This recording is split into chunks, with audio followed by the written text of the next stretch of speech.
Maintenant, sabler vos planchers n'est plus une corvée. Grâce aux souliers de marque Sablage de Chenou. Notre compagnie fabrique différents produits pour vos différents besoins. Au Québec, c'est Sablage de Chenou.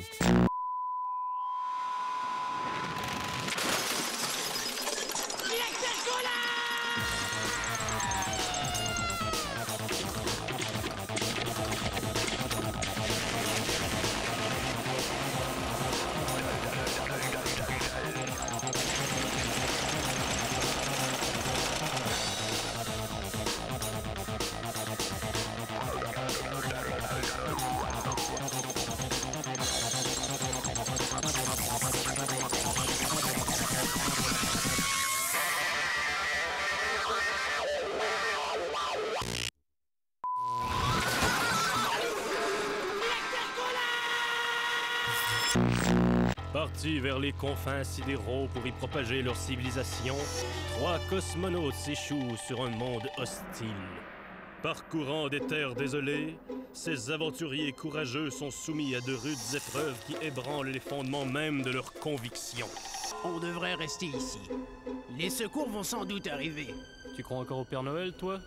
Oui, je crois au Père Noël. Il croit encore au Père Noël, voyez-vous cela?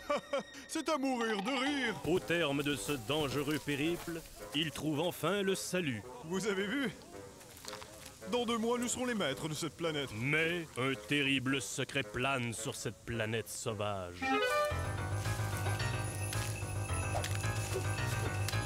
Ici, l'homme est un animal et la saison de la chasse est ouverte.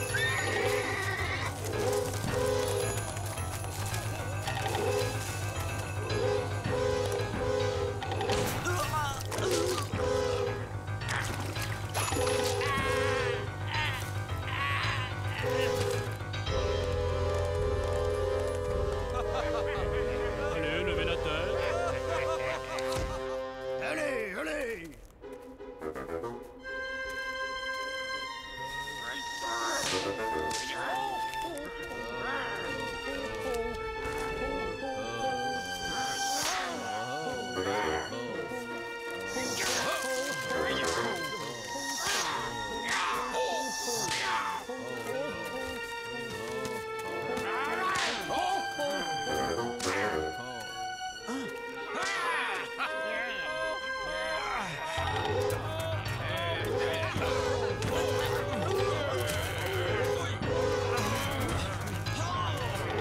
Ôte tes sales guirlandes sur moi!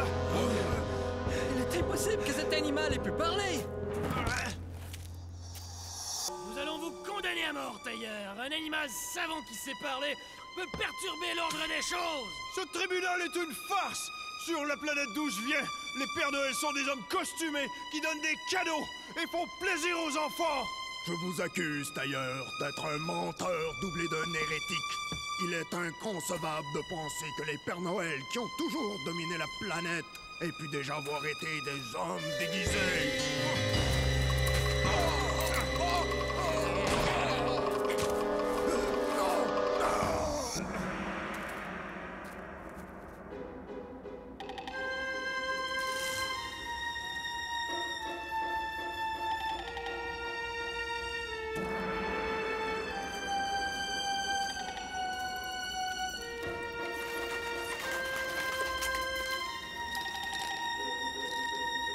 Voyez cette poupée à proximité de ses ossements.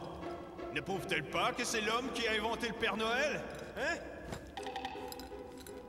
Bah, ça ne prouve rien.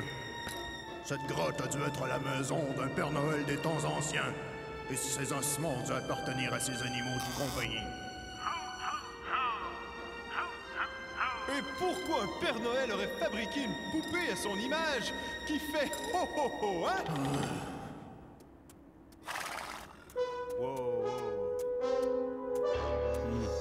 Le punch est prévisible. Nous l'avons fait! Nous avons détruit l'esprit de Noël! Mais venez quand même voir la planète des Pères Noël!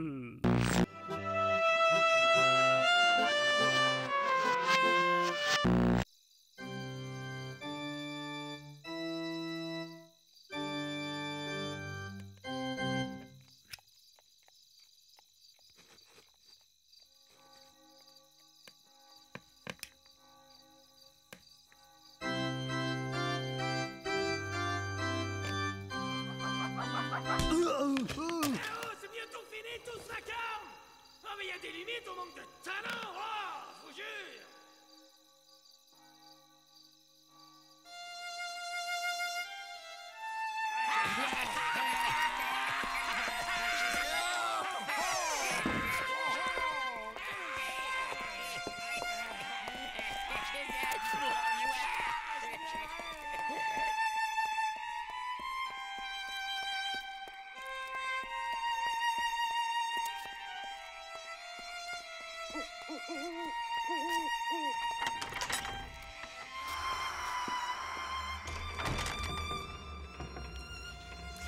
Est-ce que dans le futur, les gens vont comprendre toute la puissance de mon génie musical?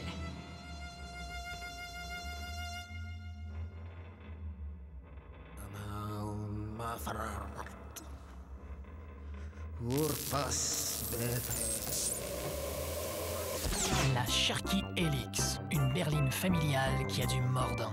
À partir de 233 et 63 $ minimum de réparation par semaine, ça égaye vos dimanches.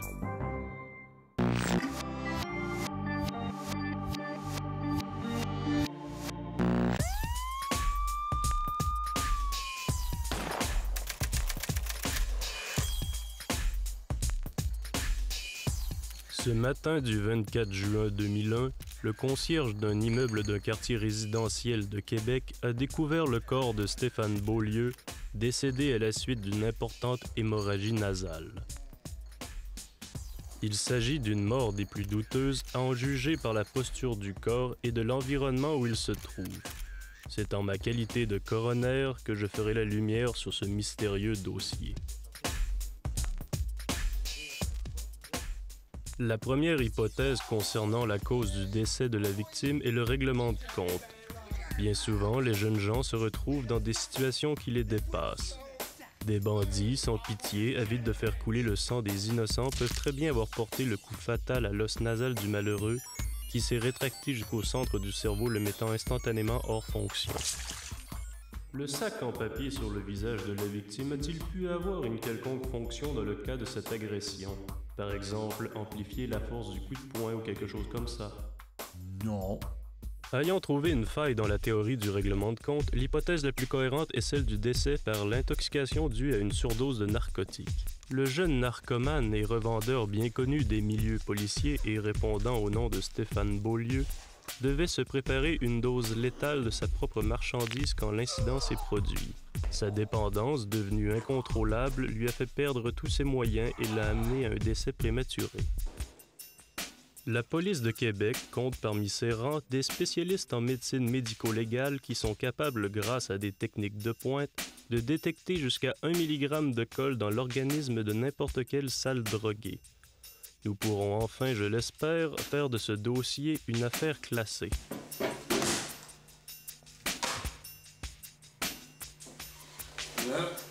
Pas de colle là-dedans. Contraint d'abandonner la surdose de drogue comme explication de la cause du décès, il faut se pencher maintenant sur la thèse du suicide. La victime, un mésadapté social aigu, souffrait de problèmes cognitifs, ce qui le portait à faire de mauvaises évaluations de certaines tâches. Ainsi donc, lors de sa tentative de suicide, il aurait éprouvé certaines difficultés à s'asphyxier convenablement avec l'aide du fameux sac de papier retrouvé sur la scène de la tragédie. Par souci de rigueur pour l'enquête, j'ai pratiqué une expérience avec quelques collègues de travail afin de prouver la faisabilité de se donner la mort par asphyxie avec l'aide d'un sac de papier comparable à celui retrouvé sur les lieux du drame. Force nous est de reconnaître que la théorie du suicide est à proscrire des conclusions de l'enquête.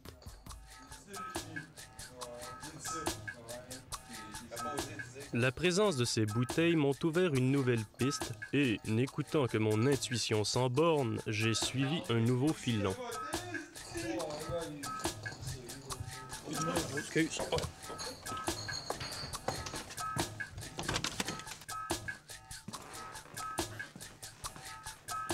Mais qu'est-ce qui s'est passé cette nuit dans votre cour? Ben, hier, c'était la Saint-Jean. Puis moi et mes chums, on a joué au jeu du sac à papier. Selon les dires du témoin, le jeu du sac de papier consiste à déposer un sac de papier par terre et, En maintenant les mains dans le dos, les participants doivent aller le récupérer avec leur bouche sans mettre les genoux au sol. Lorsque tous les joueurs ont réussi l'exploit, on déchire une tranche du sac pour le raccourcir et ainsi le rendre plus difficile à atteindre à chaque tour. Puis, on déchire des tranches du sac jusqu'à ce qu'il ne reste qu'une seule personne qui soit capable de le ramasser.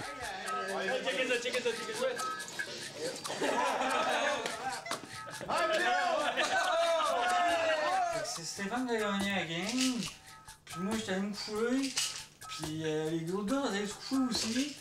Puis Stéphane s'est endormi là, lui. Pourquoi vous voulez savoir ça? Affaire classée. Je vous donne donc rendez-vous la semaine prochaine pour une autre crime d'autopsie. Bonjour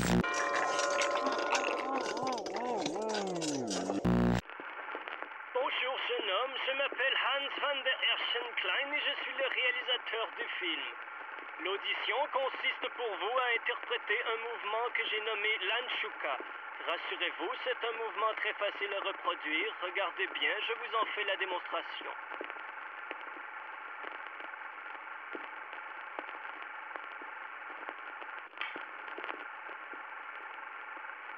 Oh, oh, oh, n'oubliez pas, l'important c'est de relaxer tous vos muscles.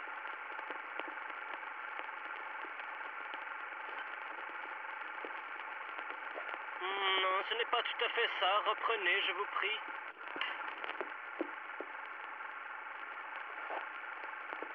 Plus haut les genoux, plus haut, oui. Non, non, pas comme ça. Redressez votre dos et plus vite la cadence. Non!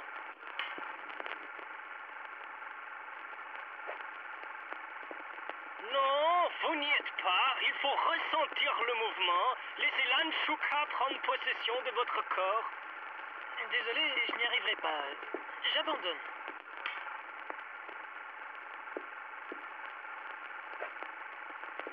Mais ma parole, c'est un demeuré ou quoi? C'est pourtant simple.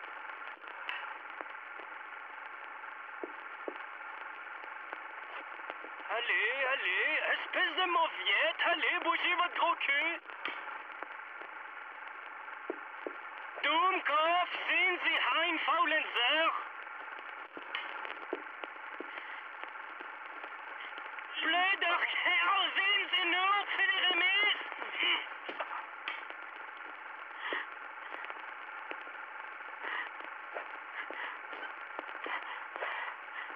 Ah, j'ai enfin cassé cette misérable larve, mais il y a encore beaucoup à faire.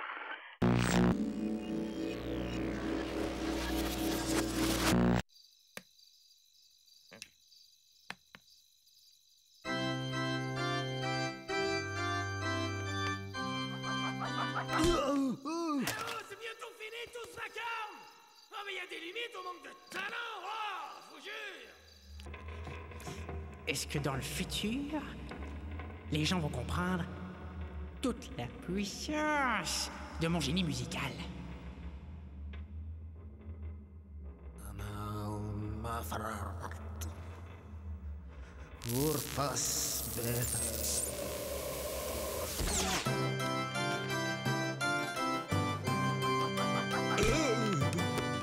Pour les pieds, c'est la marque Ludwig. Ludwig, pour une foutue bonne botte.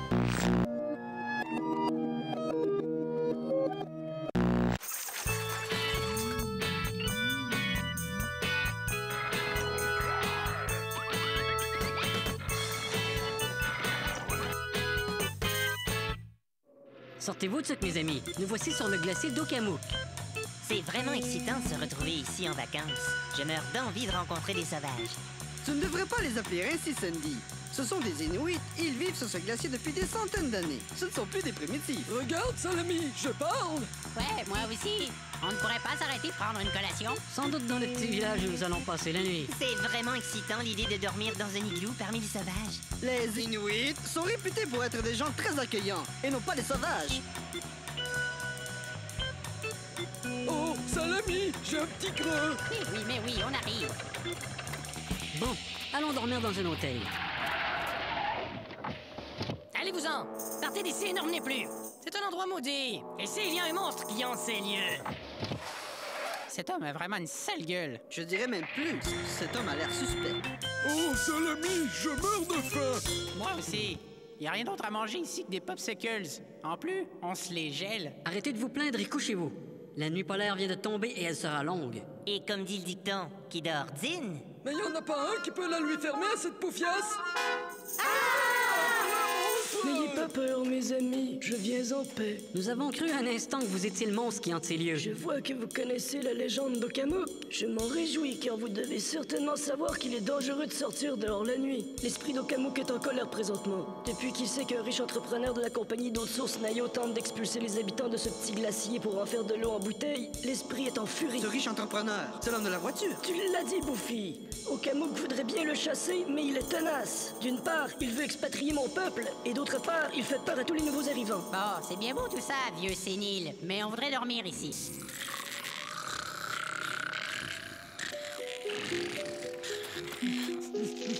Oh putain, bordel! Qu'est-ce que cette boîte de conserve fait ici? Je m'en sacre! Passe-moi le sel! Regardez! Scooby-Doo se fait poursuivre par Okamuk! Il faut l'aider! Faisons un trou! Notre ami passera au-dessus et Okamuk tombera dedans!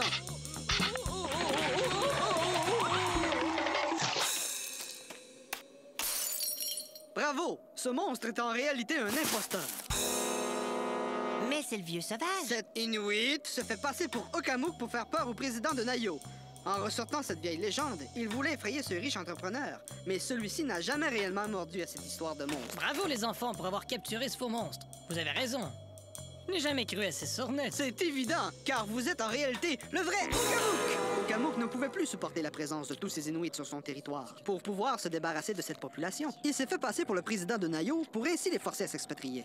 Bravo, Henriette. Mais avec toutes ces histoires de monstres, nous n'avons rien pu nous mettre sous la dent. Elle était bien bonne, cette cuisse Tokamuk. Allez, Scooby-Doo, rince-toi la gorge avec cette eau de glacier.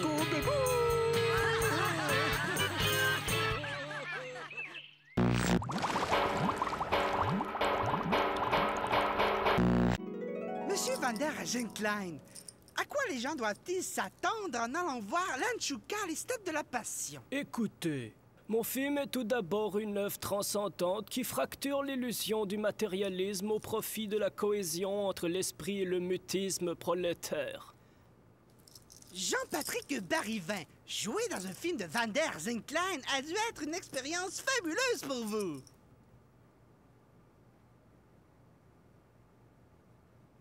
Passons maintenant à un extrait de cette œuvre. Peu importe.